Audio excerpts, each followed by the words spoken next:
이번에 지금 홍콩에서 비트코인 현물 ETF 출시와 관련해서 지금 분위기가 꾸멀꾸멀하고 있잖아요.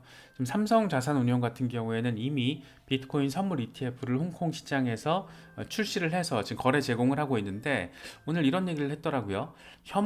암호화폐 현물 ETF에 관심은 있지만 당장 출시할 계획은 없다. 지금 현물 ETF를 출시하게 되면 많은 어려움에 직면할 가능성이 있다. 이 처음이다 보니까 아직 규제와 관련해서 어떤 식으로 가이드라인이 짜여질지 명확하지가 않은 상황인 거잖아요. 이 진행 중인 상황이고 시작이다 보니까 그런 거를 조금 기회비용의 낭비 뭐 이런 걸로 좀 보는 것 같기도 하고 아니면은 시장의 어떤 돌아가는 환경을 조금 더 지켜보겠다라는 어떤 뉘앙스를 내던진 것 같기도 하고 뭐 좀 그렇게 볼 수 있을 것 같아요. 그런데 삼성자산운용은 홍콩에서 비트코인 현물 ETF를 반드시 출시할 거라고 저는 생각을 해요. 왜냐하면 1년 전에 비트코인 선물 ETF 홍콩에서 상장을 했을 때 지금 1년 사이에 순자산이 1000만 달러를 기록을 해버렸습니다. 4배 이상 성장을 한 거예요. 작년 1월에 250만 달러에서 시작을 했는데 지금 1년 만에 1040만 달러, 4배 이상 성장을 하는 그러니까 시장의 수요가 굉장히 분명하게 존재하고 있고 특히 비트코인 현물 ETF 같은 경우에 지금 미국 시장에서 굉장히 뜨겁잖아요. 지금 뜨겁게 반응을 받고 있기 때문에 아시아에서 크립토 허브 도시로 도약하기 위한 준비, 의지 이런 것들이 굉장히 강한 홍콩 정부 입장에서는 이런 상황을 지금 확인했기 때문에 이걸 더 지체할 이유는 사실 없습니다. 이 출시하는 당사자 플레이어들이 얼마나 정교하게 승인 절차에 임해주느냐 이게 문제이자 관건인 거지 지금 상황에서 홍콩이 멍 때리는 시간을 더 길게 가진다? 저는 그렇게 가진 않을 것 같아요. 그래서 뭐 한 달, 1분기가 될지 뭐 2분기가 될지 모르겠지만 홍콩에서 비트코인 현물 ETF가 출시됐다라는 소식은 그렇게 머지 않은 시기에 우리가 접할 가능성이 상당히 높지 않을까라고 생각이 되고 이런 분위기는 블룸버그의 보도를 통해서도 우리가 짐짓 받아들이고 있는 상황인 거죠. 홍콩에서 비트코인 현물 ETF 신청 초읽기에 들어갔다라는 소식이 이게 지금 지난주에 나왔던 얘기인 거잖아요. 이미 이렇게 나오고 있어요. 스마트 파이낸셜 홀딩스가 1분기 출시를 목표로 지금 진행을 하고 있다. 1분기 출시.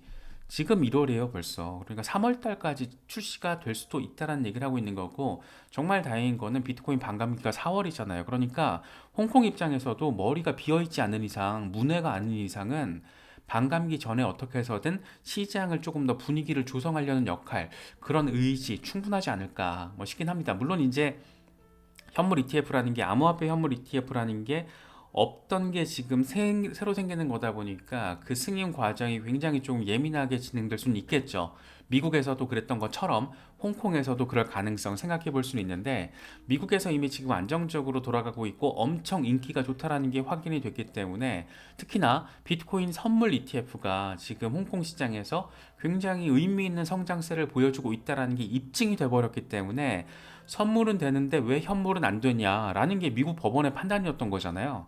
마찬가지로 홍콩 정부 입장에서도 그렇기 때문에 시간을 더 질질 예를 들어 가지고 뭐 6개월 이상 이렇게 끌 가능성은 그렇게 높지 않다라고 생각이 됩니다. 특히나 이제 에지스 커스터디라는 회사는 이 커스터디 기업이 미국 회사예요. 그런데 홍콩 현지에서 자산 운용사들 4곳과 협의를 하고 있다. 그러니까 자산 운용사들이 현물 ETF를 할 때 누군가는 커스터디를 맡아줘야 되는 거잖아요. 지금 코인베이스가 그러는 것처럼 지금 에지스 커스터디라는 기업은 이미 지금 홍콩 시장을 보고 탐색을 하고 있는 거고 자산 운용사 4곳이라는 구체적인 데이터까지 팩트까지 지금 나와준 상황. 그래서 블룸버그도 또 얘기를 하는 겁니다. 최소 몇 주, 이거는 지금 1분기 승인 가능성을 얘기하고 있는 거고 몇 개월, 이거는 2분기 정도까지 지연은 되겠지만 올해 안에는 반드시 될 가능성이 아주 많이 높다라는 뉘앙스를 상당히 대놓고 지금 말하고 있는 게 아닌가 개인적으로는 좀 그런 생각이 들기도 했습니다.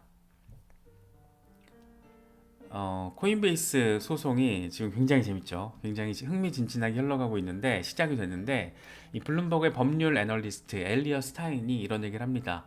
이 코인베이스 소송이 전체 기각될 가능성 그러니까 이게 70% SEC가 제시한 여러 가지 중에 70% 정도는 기각될 거라고 바라보는 거예요. 굉장히 섹시하죠. 그래서 SEC의 주요 청구는 기각될 것으로 전망이 되고 이 스테이킹과 브로커 청구권은 어쩌면은 코인베이스가 이기지 못할 수도 있어. 그래서 전체 승리 확률을 70%로 지금 제안을 했습니다.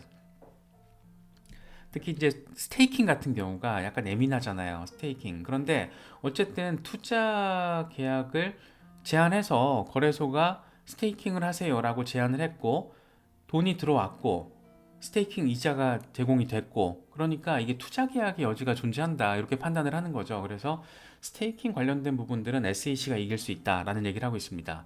특히 이제 약식 재판 리플 사건 약식 재판 내용을 인용을 하면서 이 공개 거래소 그러니까 2차 시장 판매 물량이죠.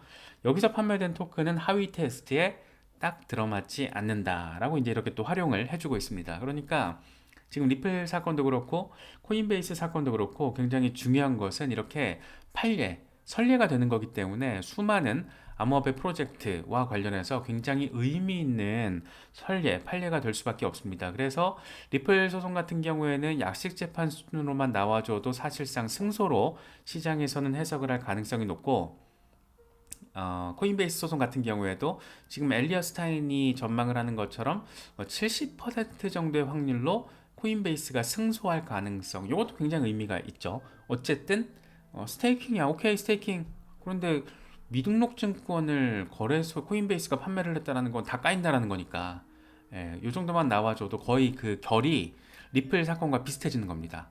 그래서 되게 재밌는 상황이 지금 벌어지고 있고 특히나 이제 이 파일라 판사가 코인베이스 사건 담당 판사가 기존의 증권법이 지나치게 광범위한 게 우려스럽다 이렇게 치면 비니베이비 인형을 비롯한 수집품도 증권 정의에 부합할 수 있다. 우리가 우스갯소리를 했던 게 그거였잖아요. 이 포켓몬 카드도 그럼 증권이냐? 말 같지도 않은 소리를 해라. 어떻게 그럴 수가 있냐? 뭐 이런 얘기를 했던 건데 이런 멘트가 이제 법원에서 등장을 해주니까 이 사람 지금 거의 파일라 판사는 암호화폐 커뮤니티에서는 거의 히어로급으로 지금 추앙을 받고 있는 그런 모습들도 포착이 되고 있습니다. 그래서 어쨌든 코인베이스 사건, 또 리플 사건 같은 경우에는 이제 돌아가는 상황은 정리가 돼 있잖아요. 우리가 리플이 SEC의 요청에 반대하는 의견서를 법원에 제출한 상황. 그러니까 SEC가 요청한 게 뭐냐면 2022년부터 2023년까지 리플의 재무제표 그리고 소송 이후 기관 판매 XRP와 관련된 계약서 이거를 지금 작성해야 한다라고 법원에 요청을 했고 리플 측은 까는 소리 말 같지도 않은 소리라고 지금 반대 입장을 법원에 제출을 한 상태입니다. 그러니까 우리로서는 지금 기다리는 거는 법원의 판결이죠. 아날리사 토레스 판사가 통상 이럴 때 보통 한 2주 안팎으로 검토를 하고 명령을 내리는 경우가 많아서 만약에 이제 SEC 요청을 기각을 할 경우에는 리플 승점이 추가되는 거고 되게 재밌어지는 거죠.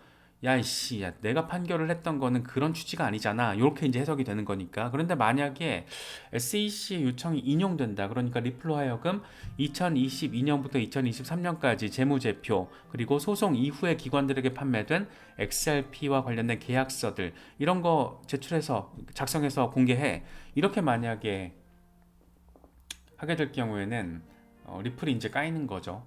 그래서 되게 좀 어떻게 될지 조금 되게 기대되는 부분인데 어쨌든 이거는 소송의 어떤 메인이라기보다는 지금 약식재판 판결의 벌금, 과태료 합의 관련된 부분이라서 여기서 뭐 다 그냥 에라 모르겠다 그냥 재판 가. 어차피 지금 이게 벌금 합의와 관련된 데드라인이 4월 29일이거든요. 그런데 1심 재판이 정식으로 개시되는 게 4월 23일이잖아요.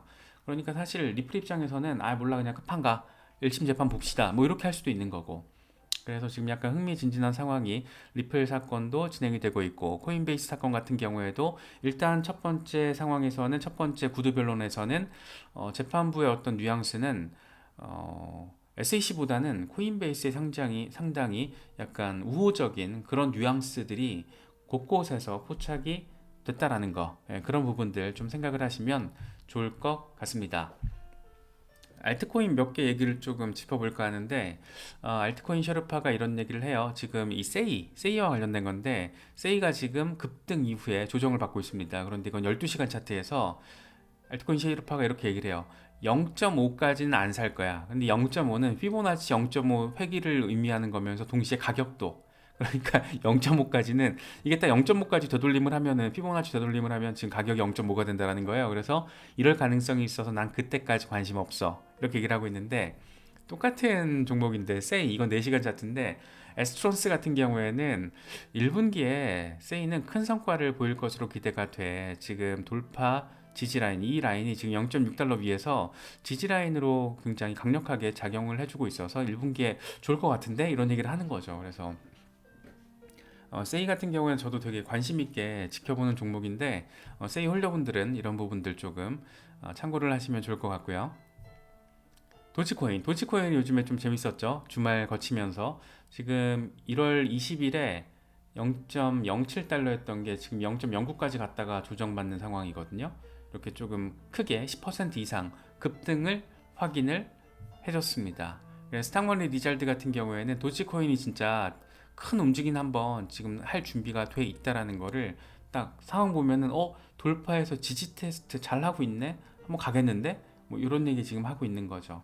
그런데 그 근거, 이 배경, 이슈적인 상황이 조금 재밌습니다. 엑스페이먼츠가 지금 공식 계정을 개설을 하면서 여기서 지금 훅 반등이 주말 사이에 나와줬던 거거든요. 그래서 엑스페이먼츠가 지금 날짜가 언제 엑스 플랫폼이 크립토 페이먼트를 지원을 할지 그 구체적인 날짜, 시작 날짜가 정해지진 않았어요. 그냥 지금 올해 중반쯤 6월에서 8월쯤 가능하지 않을까 뭐 이렇게 지금 전망이 되고 있는 건데, 엑스페이먼츠가 뭔가 크립토 커런시 결제 지원을 하게 된다라면 도치코인은 당연히 1순위가 될 거라는 어떤 기대감이 깔려 있기 때문에 이번에 이 엑스페이먼츠 계정 개설과 동시에 도치코인이 급반등이 나와줬다 뭐 이렇게 좀 바라볼 수가 있고, 도치코인을 비롯해서 과연 어떤 크립토들이 엑스페이먼츠의 결제 지원 대상으로 이름을 올리게 될 것인가, 이 역시 굉장히 의미가 큰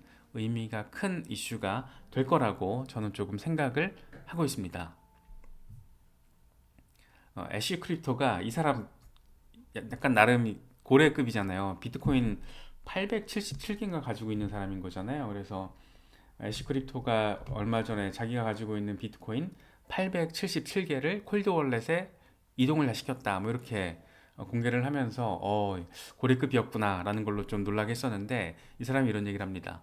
만약에 당신이 여기서 살아남았다라면, 그 만약 뭐냐면 비트코인이 69,000달러 찍고 15,400달러까지 폭락, 루나 사태로 인해서 이 도건 루나가 가치 없게 제로로 수렴, 3에로 캐피털이 이 정도 사이즈에서 이렇게까지 파산, 셀시우스 그리고 보이저 파산, FTX 파산, USDC 디페그, 바이낸스 뱅크런, CG 창펑즈하고 이제 물러나게 된 사건, SEC가 여기저기 가리지 않고 막무가내 소송을 벌이고 있는 상황, 그리고 2년 동안의 베어 마켓, 이것들을 다 견뎌냈다라면 당신은 오리지널 갱스터야. 경험이 풍부한 사람을 의미하는 거잖아요. 그래서 오리지널 갱스터야 라는 얘기를 하고 있는 겁니다.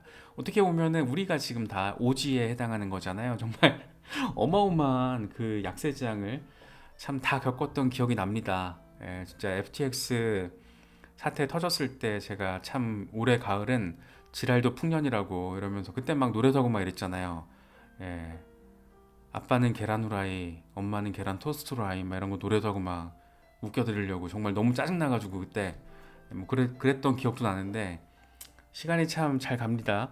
그래서 어느덧 이제 비트코인 반감기 직전까지 왔고 100일, 90일 정도밖에 남지 않았고, 정말 그렇게 기다렸던 비트코인 현물 ETF는 심지어 출시까지 돼버렸어요. 그리고 나서 블랙록과 피델리티를 비롯한 기관들이 어마어마하게 쓸어담고 있습니다.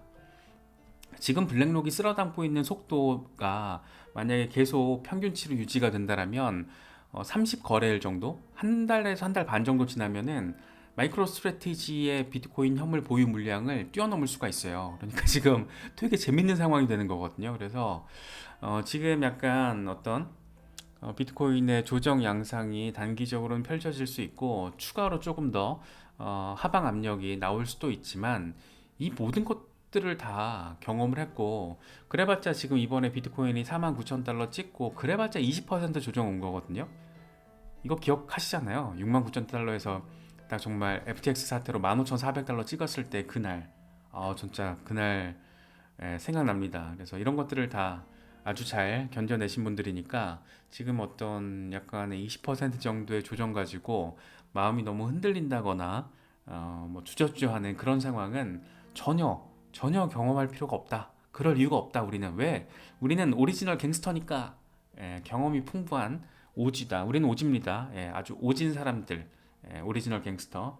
그래서 이런 부분들도 좀 참고를 하시면서 지금의 어떤 이런 단기적인 조정에 뭐 할 필요 전혀 없다. 왜냐? 비트코인 반감기가 지금 코앞이고 이더리움 대규모 업그레이드가 지금 예고가 돼 있고 여러 가지 긍정적인 상황들, 리플 소송, 코인베이스 소송 모두 약간 리플과 코인베이스의 우호적으로 지금 상황이 돌아가고 있다라는 거, 이런 부분들도 좀 종합적으로 바라보시면은 우리가 좀 경험을 하게 될 올해 어떤 의미 있는 시장 상황과 그 결실들, 그런 것들 생각하기에 충분하지 않을까 생각이 듭니다.